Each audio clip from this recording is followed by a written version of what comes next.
Morning po. Morning! Cheryl. Share meron po. Pwede po bang pa? Iwanan ko na muna sila. Apo. Direk, Salamat po. balik na lang ako ha. Dali. Sure po, sir. Apo, sige po sir. Ingat po. Ito po sa Marlin Sec, ang butterfly culture. Ano po mali po?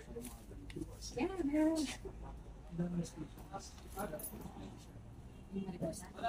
Parang, titignan ko kami. Meron dyan sa loob, pero wait. Ano po itong mga, Ayan yung mga, meron din yan Where doon. are you going? Papakita ko rin yung design. I will miss you. Wow, bumaba yung host ko. For the first time. Sabi ni Sir Umag siya. Oh, this is the butterfly. Wow. This is the very... Pag sightseeing ka, Hindi na papasok ka pa tayo man. ayan yung pipa niya. Ang ganda naman ang ano niya. Tapos ayan na. Ay, nakasabit sila. Ito, pagkatapos na ito, adult na siya. Ma'am, ano yan? Sadya na nilalagay dyan or gumagapag sila pataas? Magampag sila po. Naghahanap sila ng maganda lang pwesto. Kasi yung iba nandito naman sa sala. Pag-comfortable na sila sa pwesto nila, ayan na yun. Doon na sila mag-bilete. Ayan yung isang klase ng space na. Ito naman, Nalipad po. ito naman yung ano. Ito yung eggs nila. Ito naman yung kanilang host lang.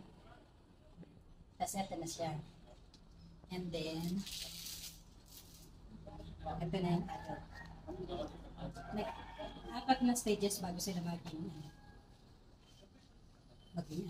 Tapos wala siyang pupa dyan ang isa. Gano'ng katagal ma'am? 28 days. Pero meron namang madali pa. 25. Yan.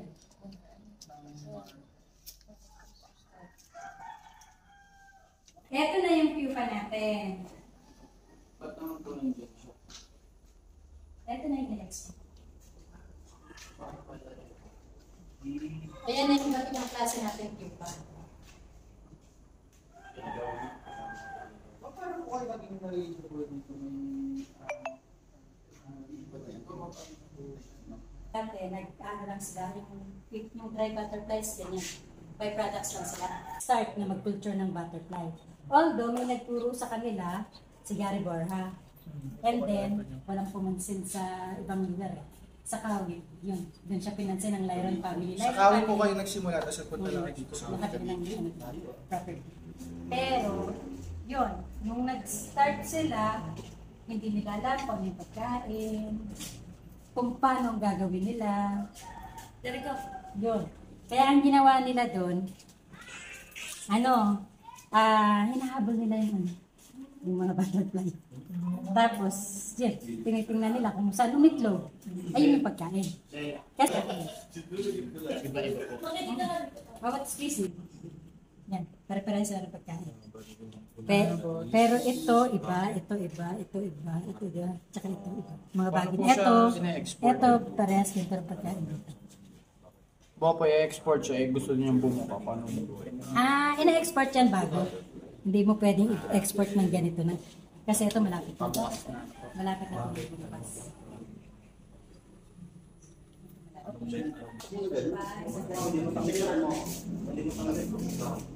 Ngayon lang ito magpipagyan siya.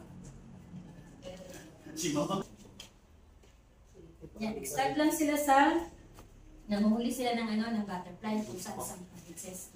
Iba-ibang ano po, klase na. Kasi may Japanese na namimili. Uy! Okay lang po yung nakakawala. Hindi lang. Okay lang. Andiyan lang naman sila sa loob. Hindi. Di sana marami ng bulag sa Kasabihan po kasi. Marindu. Ang daon lang. Sila yung make? May mate po yun.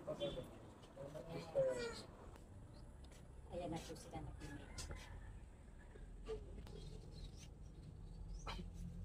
Ayan yung babae.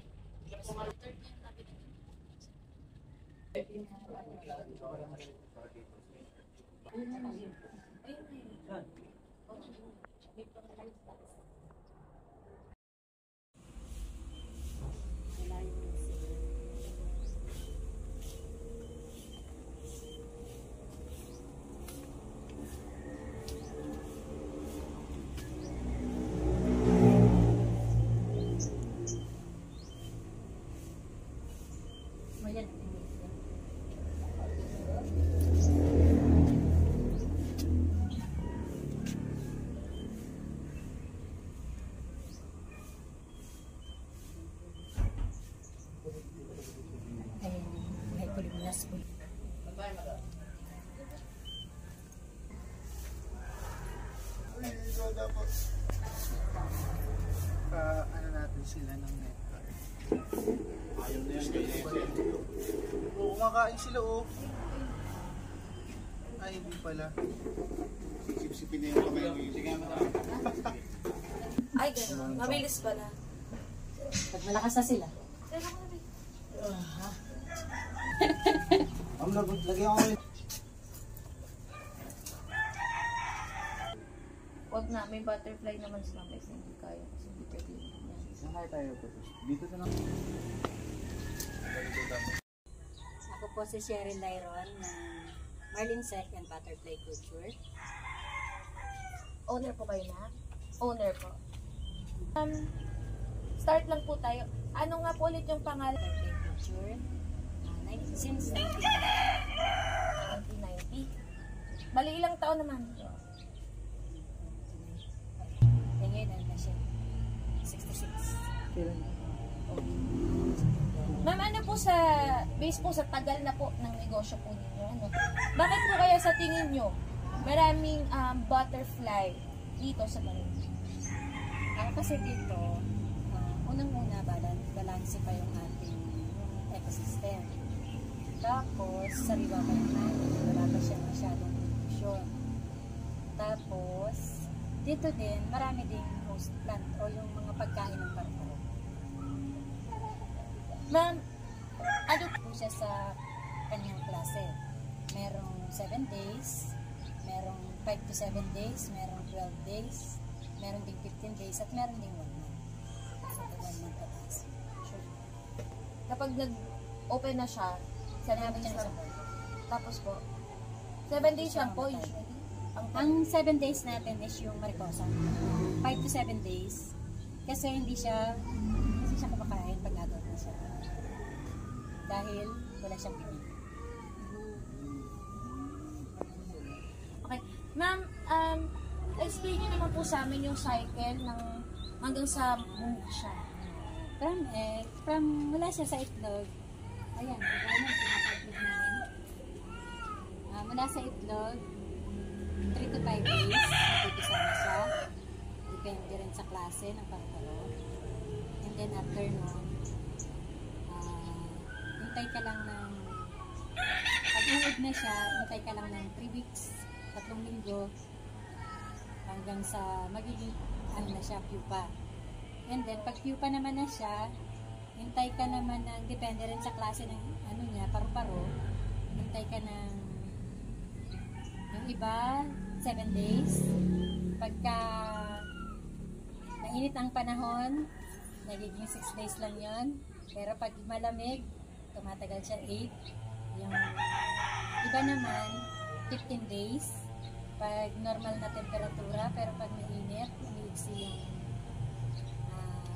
umiiksi yung ano niya, lifespan niya para sa itong isa. Yan. Bakit po ma'am mas Oo. Bakit mas mabilis ma'am kapag mainit? Ano po, bakit kasi factor mainit siya yung climate? ano niya. Climate. Ano po yung mga ranges po ng presyo ng mga paru-paro ng baby? Yung pinapadala namin sa Dito po ba hindi kayo nagbebenta? Talagang export po lang? dito ang binibenta lang namin live, butterflies yung ginagamit sa bench. Yan, nagbibenta kami yan. Dito sa local, meron din naman dito sa local, sa Manila. Magkano po? Depende po sa klase. Meron po kasi meron 10 pesos. Yan. Sige ma'am, pa-mention po ng mga ang presyo ng bulaklak po, ay, ng butterfly. Sige ma'am, start po tayo ulit sa Ibenta namin sa local na mga paru-paro ay yung ginagamit sa mga event. At saka sa mga yung putong. Yan. Nagre-range po siya ng dito sa Marinduque, 7 pesos hanggang 20 pesos. Pero pagka sa Manila, 10 pesos hanggang 30 pesos. Ma'am, saan nyo naman po, sa ang mga bansa nyo po ina-export itong mga butterflies, eh pagdating naman sa ganon, magkano naman yung presyohan natin? Iba-iba po. 0.50 kasi yung ano namin. Sige ma'am, saang bansa niyo na lang po ina-export yung mga Sa Europe po. Sa ina-export? Sorry ma'am. Apo. Babanggit. Butterflies. Hindi po siya butterfly na ina-export. Yung pupa po. Apo. Yung pupa po ay ina-export namin sa iba't ibang lugar. Katulad po sa Europe, sa England, sa New Zealand, sa France, Singapore,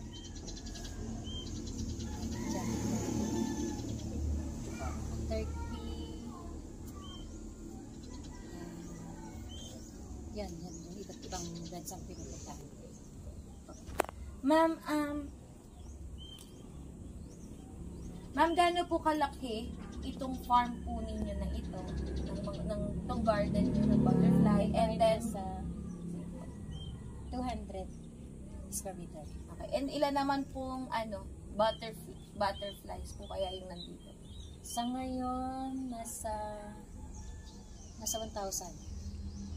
Nasa 1,000. Kasi pag konti lang ilalagay mo, hindi mo makikita. Okay. Ma'am, konting background lang. Di ba nabanggit nyo na 1990s pa nag-start yung negosyo. Konting background lang po. Paano siya nagsimula? Yung negosyo po nagsimula sa mga magulang ni Liligaya Layron. Dati po, catcher po siya ni Lumawi. Yung mga dried specimen. Doon lang po sila nag-start sa dried specimen. And then, noong 1980s, para mga 86 ganun, sa Kawit. Kasi nagtanong siya kung sino ang, dahil nagpunta rin siya sa ibang lugar, sa Benavista, hindi siya pinansin. So, pagdating sa Kawit, and then, kung nagka-interest na mag-tour mo siya, makakapag-produce ka ng marami. Unlike nung kukuha ka lang sa labas, walang masyadong production kung ay lalabas. So, nung nag-start sila, hindi pa po nila alam kung ano yung mga pagkain ng bawat paru-paro. So, ang ano nila niyan, pag nakakita sila ng paru-paro, hinahabol nila yan. Kasi, hinahanap nila kung saan sila iitlog. At kung yun ay umitlog sa isang dahon, kung saan siya umitlog, ayun ang kanyang pagkain. So, doon na nag-start na sinubukan nila kung mapapadami. At sa awa naman ng Diyos, nagtagumpay at hanggang ngayon ay tuloy-tuloy pa rin ang pagkukulture dito sa Marinduque. At isa na rin po siya livelihood. Isa na po siya sa pinagkakakitaan ng mga mamamayan sa Marinduque. Ma'am, kwento niyo naman po sa amin, paano, ano po yun? Okay po. Sige lang po. Pagdadi na po. Okay po? Sige. Ma'am, kwento niyo naman po sa amin, paano niyo po pinaparami itong mga butterfly po na ito? Meaning, ano po yung, from anong kinakain nila? Mapaparami mo siya. Ang mga paru-paro ay mapaparami mo kung ikaw ay marami din pagkain. Unang-una, yung sa citrus na pagkain, mga kalamansi, lokban, yun, lemon. Yan, isa yan sa mga pagkain ng paru-paro. So, kung marami kang pagkain at hindi siya kumbaga hindi kukulangin yung supply, makakaproduce ka ng ayon sa iyong gusto. Halimbawa, gusto mong makaproduce ng 100 pieces. So, tansyado mo kung marami kang pagkain na ipapakain. Kasi pagka kinulang at nagutom sila, hindi sila masyadong lalaki. Kawawa rin naman. So, kaya ang dapat, magtatanim ka muna. Kung gusto mo mag-culture, magtanim ka muna ng mga pagkain nila. Para sa ganun, makapag-produce ka ng marami. challenge natin dito ay pag may bagyo. Lalo na kasi pag nag-aalaga ka, lalo na pagka may bagyo, eh hindi mo naman yun makontrol. So, kailangan yung mga alaga mo, lalong-lalo na yung nasa labas ng bahay, ipapasok mo talaga siya. Kung nandun siya sa buhay na puno, kinakat yon yung sanga, tapos i-safety mo siya para after ng bagyo, saka mo uli siya ibabalik yun sa buhay na ano niya, halaman na pagkain. Ma'am, ano po ba yung mga predators ng mga butterfly? Ang unang-una nilang Kalaban. kalaban ay sa labas ay ibon. Pangalawa ay butiki, gagamba, daga. Ayan yung mga kalaban nila. At yung alamitas. Dito sa amin, ang tawag doon ay yung malaking langgam. Yun talaga yung number 1 nilang kalaban. Ma'am, dito po ba, meron po kayong ilang species po ng butterfly? Sa ngayon, nasa 16 species po yung nandito. Sorry, ma'am, balikan ko lang po yung sa... Kukuha ka lang naman ng permit sa DNR. And then, yung process naman niya sa ilalagay lang naman po siya sa box, lalagyan mo lang siya ng bulak, tapos sasalansan mo siya isa-isa. Yun. Tapos, dadalhin na siya sa kabila, sa Manila, kasi doon yun ipaprocess din. Ibang permit sa region ng DNR at saka sa mga ibang ahensya din ng government. Doon katulad sa veterinary, yan isa yun sa mga kailangan para mailabas mo ng maayos ang iyong produkto.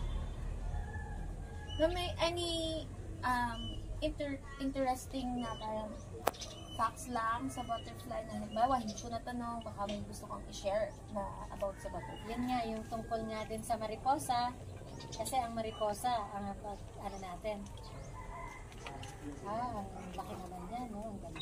Pero sa totoo lang, ang iksi ng lifespan niya. Dahil sa hindi siya kumakain pag adult na siya. Dahil sa siya ay walang breed. Ang purpose niya lang, pagka nag-hatch, pagka pumisa siya, yan yung babae, pag inilagay mo siya sa labas, kahit wala siyang kapartner, pag mga madaling araw, 3 to 4 a.m. ng madaling araw, makikita mo meron na siyang partner. And then after nilang mag-mate, mga whole day lang yun. And then pagkatapos na mangingitlog na yung babae, after 5 days, pagkatapos niya mangitlog, yan, mamamatay na siya. Kasi hindi nga siya kumakain. Okay na po. Frame, meron din naman sila. Sila yung ginagawa ng frame.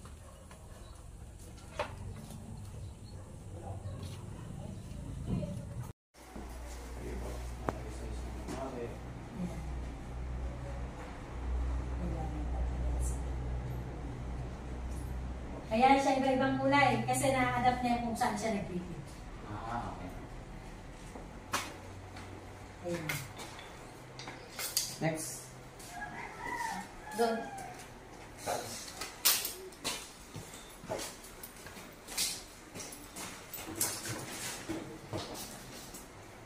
Pero dito na lang natin nakagawin.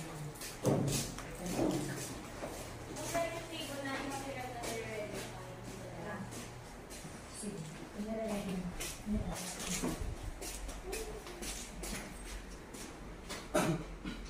Hindi kasi naman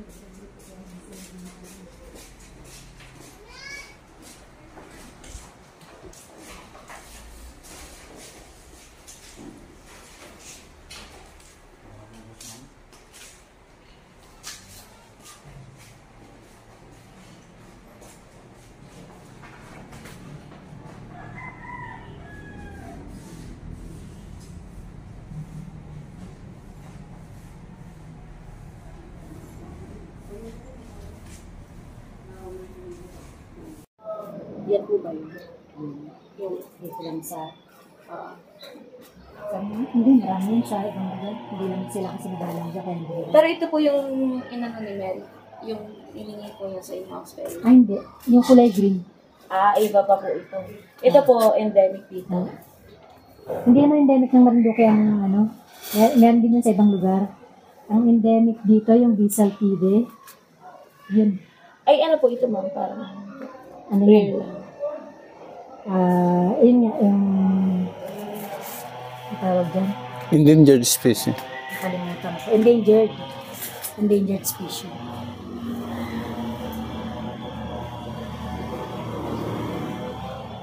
Oh, nagview pa ang Manila na, boss. Ayun.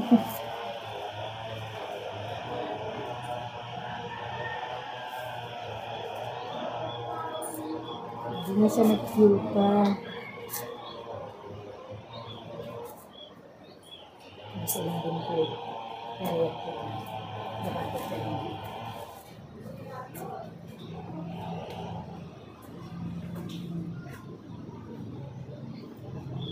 Ilang baka makita natin yung verde. Yung verde. Reset mo ng berde. Meron ka na? Oo. Ayan, oh. Ayan, siya niya. At saka wala pang damage.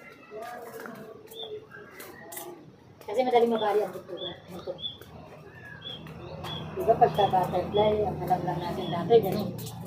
Hindi natin na, kaya mo naman pala natin tuturo na, diba? Hindi mo pa yun maano. Nasa po yung berde? Ayan. Verde talaga, as in. Walang ka-damage. Gano'n, gano'n. Dito. Bakit siya ano? Bakit siya? Kasi kalimunos verde. Eh kasi meron na siyang halaga. Hindi naman siya magandang siya. Good. Next. Doon pa po sa iba po.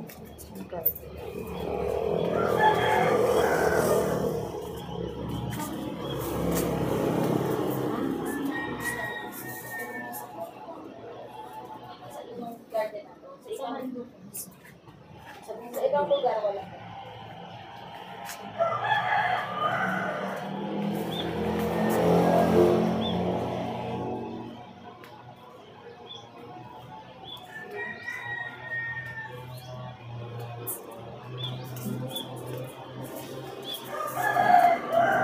Pwede ka matatlan pila para makapagyan.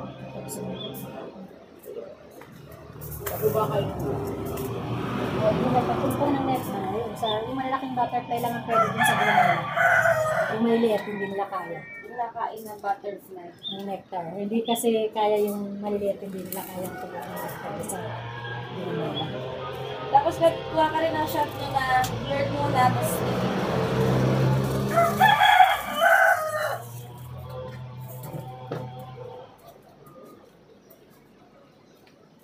Ay, hala. alin yung mariposa? Yun, yung nandun, yung lalaki. Ayun, no? Meron din dito? Hindi ko nakita. Ayun! Meron yung mariposa pala. Meron yung pala dito.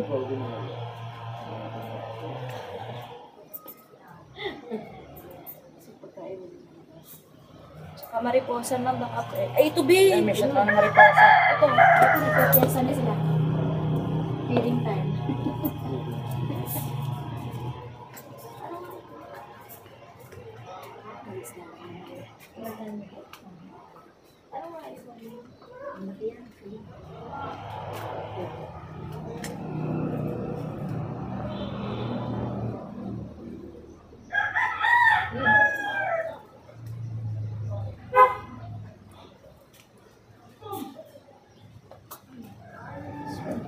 Sa Colombo dun. Si Paco. Saan tayo? Tignan kung gano'ng kalaki. Ayun. Tapos maparagi na po ng materials dun sa cake na. Ano pa tayo?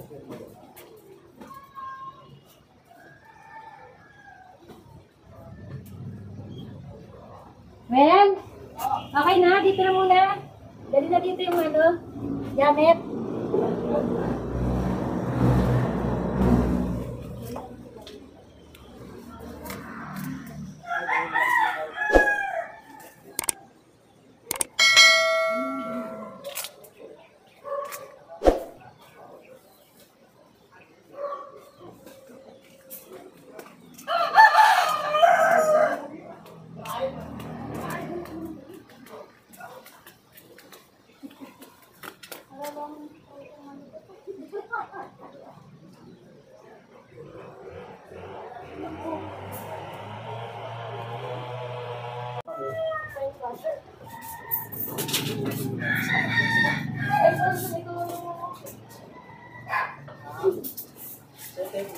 Saan daan yung bahay mo na? Bakit mo sinasabi mo?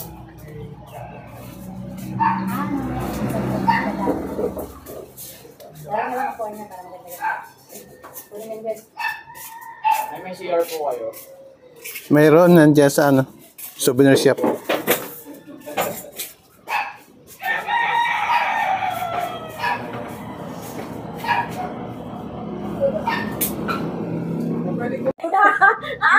Bakit baliktad?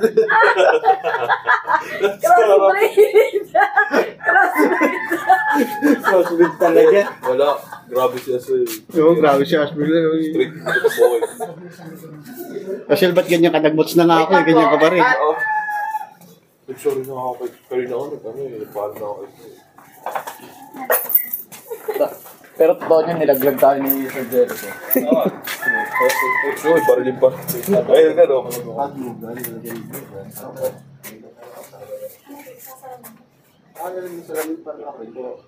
Working pa rin po, wait lang.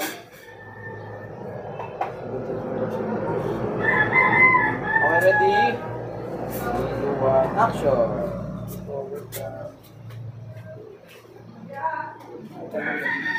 Tapos yan po.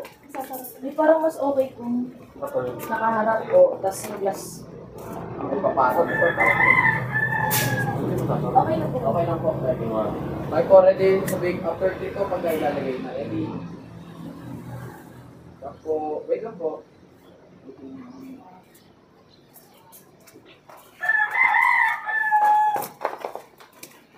Three, two, one, lagay po.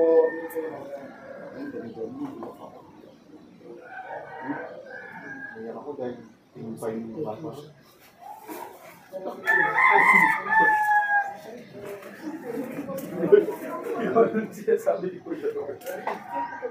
Ganyan na lang po. Isa pa nga po. Tama po. Wait lang po. Well, walang tape. Papilyo Palinurus. Butterfly na listo. Alitaw.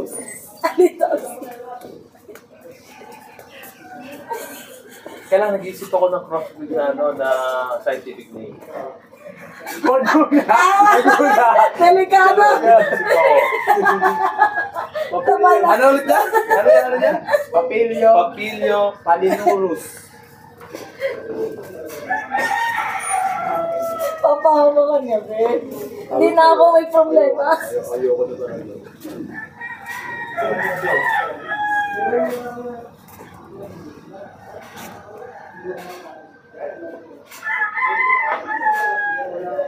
Kaya ito rin tape. Kaya population na. Scotia, Cebu.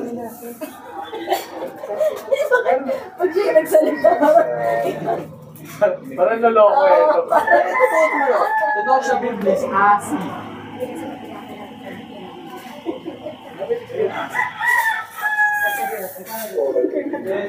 Kayo po? Asi. Ang nasa Asia. Asia. Kasi order ng France. Pero pinapalagyan ng galing sa Asia. Papilyo, Palinurus. Ang order po niya, pa-train po. Ang butterfly may ano, Wait lang po. 46 kilograms. Ready? Na brain. How much po po? Ready lang. 3, 2, 1, action!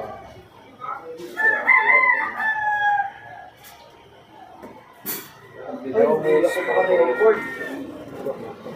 Cut.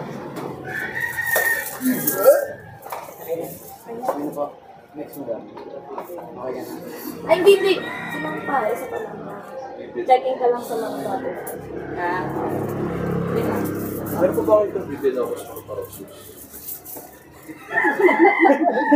May tuka. May tuka. Bigat na mo. Parosis. Bakit po yan? Yung po ba pakita ka? Nancy's. Sorry na, sir. Kung na matawarin, tayo na ako. Gaya na, no? Meron dyan nag-queue pa nandyan sa ilalim. Ay, bayaran mo yan. Ano pala yun? Yung siya natin nandyan. Yan. Ba't ba? Wala na ba siya ako yung natatawa? Bibigyan ako mag-sure ko sa ito pa. Kuya, papack up na po. Sis, hindi pa. Hindi, ilan ko ba si sir? Kukulang ko na lang si. Ay, ma'am, dito. Ano po yun? Queue pa. Love you, papa. Wait lang po. Ayan, nag-queue pa na siya. Kasi dito, yung mga pagkain nila nandito rin. Kaya, ayan. Kunwari, madam, checking ka ng mga ganyang pupa po. Ayan. Checking lang po. Hold lang po. Sige po, hold po yung pupa. Ayan. Ayan, makita po sa camera. Okay po. Butterfly po. Doon kayo, ma'am, para Ay, si Sir Jericho. Ganito na ako.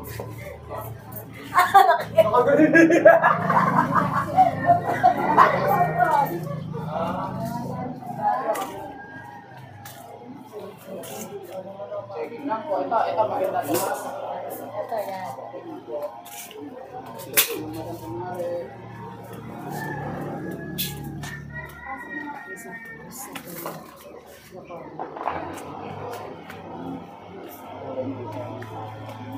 Saka po.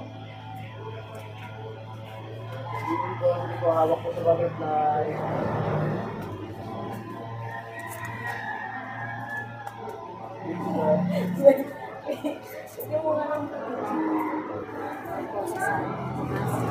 Pwede natin.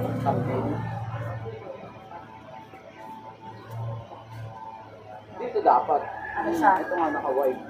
Ang title mo ay Bibi Babi Beros. Vigilance pa rin Ang pag-ibig paparosi.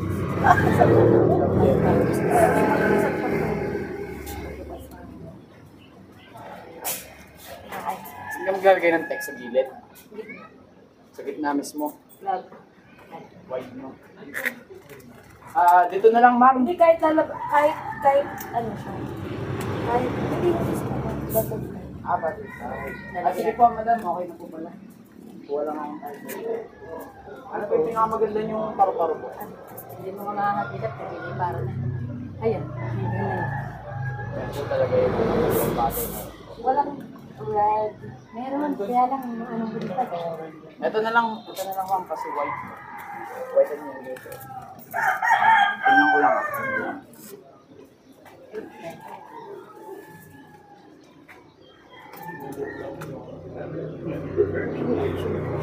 Ito. Ayan. Pwede palang galawin. So, ayan siya. Pwede dito sa Kami sa ating dasal.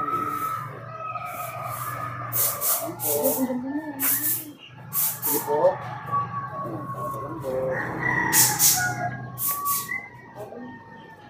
Tapos po sa halaman. Uy! Galing mo. Thank